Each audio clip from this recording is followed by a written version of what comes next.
Here's some common tea. So today I'm going to share with you some teas for common ailments.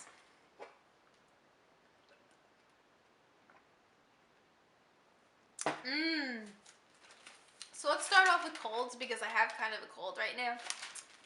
Echinacea is really good for colds. It has very good immune system boosting things in it. I don't know, echinacea. Yeah, you can find a lot of echinacea teas at the store, so it's pretty easy to find. Rose hips. Actually, this Lipton tea that I'm drinking now has rose hips in the ingredients. So if you literally just look in your cabinet and you have tea already and you buy it from the store in a box, just look at what's in it. It might have something that you should go for your different ailment today. If you have one, hopefully you don't. Yeah, so these are really cool. They come in little pyramid pouches.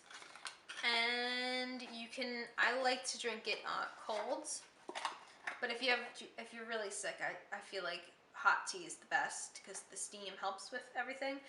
But to make this a iced tea, you just steep it like you normally would in a cup at a boiling temperature, 208 degrees usually for herbal teas like this.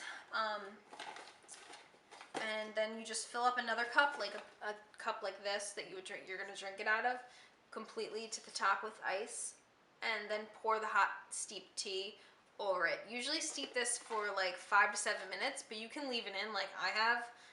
I think it's still in there. You can leave it in for as long as you want with herbal and tisane teas because they don't have the actual tea leaf in it, so they're not gonna get like bitter over time. They're just gonna keep getting more flavor. So if you don't like too much flavor, then remember to take it out.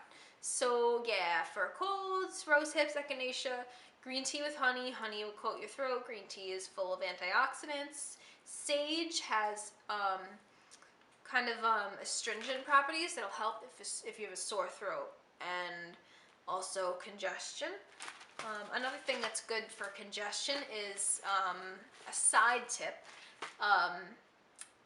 To boil water on the stove with sea salt in it, and then take it off the stove, put a towel over your head, and breathe in the steam. It'll really help clear you out or make you feel better a little bit, at least for like a few more minutes. I don't know how long lasting it is, but I know that it has definitely helped when I was congested. If you have chills when you're sick, if you have a cold and you feel chilly, ginger will warm you up if you have ginger in your tea. It increases circulation and it helps with nausea and bronchitis actually. Low energy. If you have low energy, you can go for a peppermint tea, rosemary, oat straw, alfalfa. These are all things you can get and make into teas yourself, or peppermint and rosemary you can probably find in a tea that you can buy at the store. If you drink coffee a lot and because of low energy, and you're looking to switch to a tea, I would try black teas and yerba mate. Yerba mate actually has a pretty roasted kind of taste to it, so it's a good transition. And then green tea being a step lower than black and yerba mate in the caffeine count. So if you're not like big on the caffeine but you want a little boost of energy, I would say some green tea. Menopause, actually, I found this tea that I already had for a while now. My boyfriend got me it. Kazumi tea, Be Cool. It's like a calming, relaxing tea, but it actually has licorice root in it, and licorice root is good for like hot flashes and any kind of menopausal symptoms. So look for licorice root or make a tea from the licorice root itself if you have menopause problems. Stress and anxiety. These are big things in my life.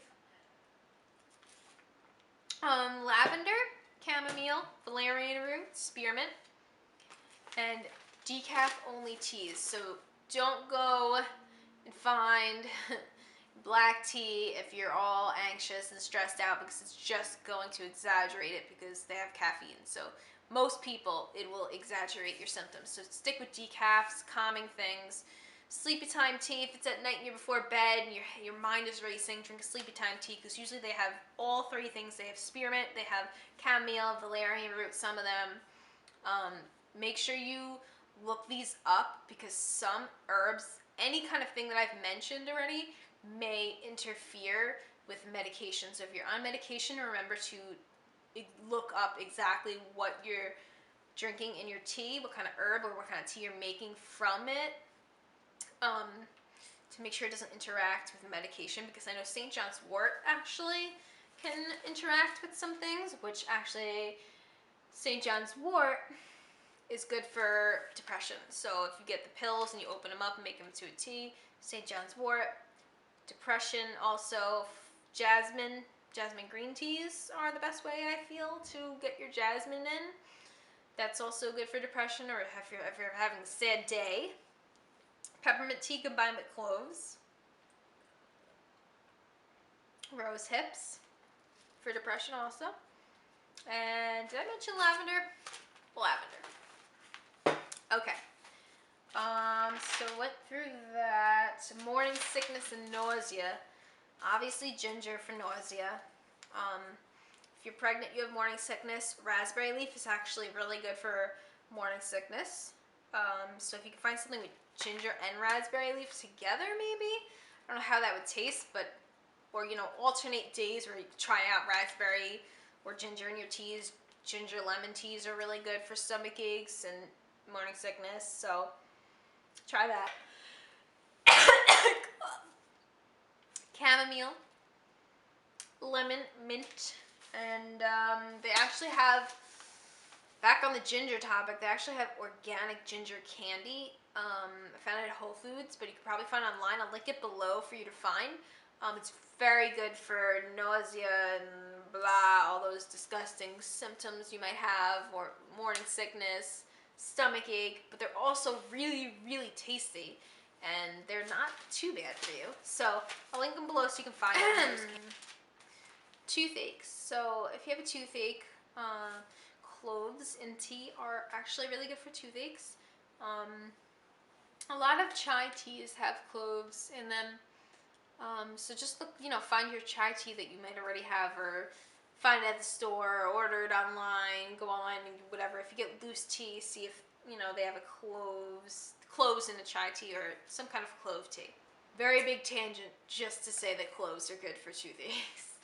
Yeah, so that's for tea, for toothaches. But if you have a really bad toothache, on a side note here, you can get clove oil and put it directly on your tooth, and that will seriously help the pain, just like Anbesol or whatever those other kinds of tooth things for your mouth, whatever, for mouth pain, are. So I think that's all I have for today. Yeah, that's all I have to share with you today. If you have any kind of questions, make sure you send me a message, comment down below, make sure you like the video, subscribe, and anything that I've mentioned that I could possibly find online, I will link below. A lot of times you'll find these things cheaper on Amazon, so I'll try to find those links for you.